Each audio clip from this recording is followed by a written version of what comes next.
La lutte contre les groupes djihadistes et le rétablissement de la sécurité dans les pays de l'Alliance des États du Sahel sont des priorités pour les militaires au pouvoir dans ces régions. Malgré les efforts conjoints des États, les rebelles devenus plus hostiles au régime militaire se sont réorganisés et formé une coalition.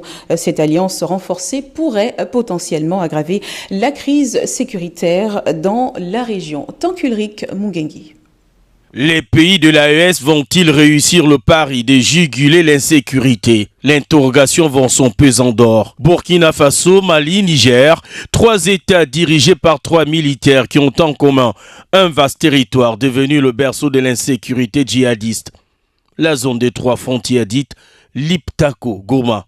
Environ 370 km², estimation de la superficie de l'espace économique qui dispose d'énormes potentialités agro-pastorales et minières et où l'insécurité bat son plein.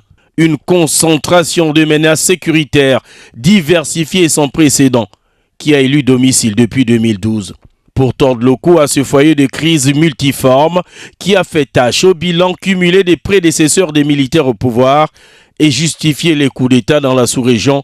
En septembre 2023, les 3 États décidaient de mutualiser leurs efforts par un pacte de défense. Les termes de la charte prévoient que les 3 pays se protègent mutuellement.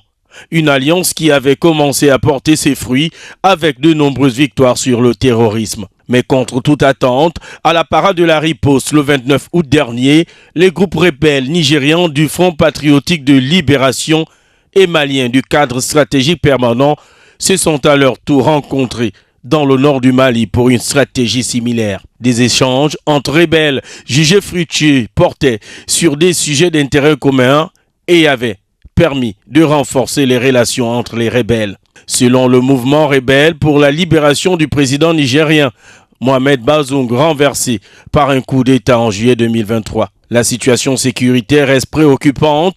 Rebelles et forces de l'AES se battent quasiment à armes égales. Notons que la lutte contre l'insécurité est le gros défi sur lequel les Occidentaux chassés au lendemain de l'arrivée des militaires au pouvoir n'hésiteront pas à piaffer en cas d'échec.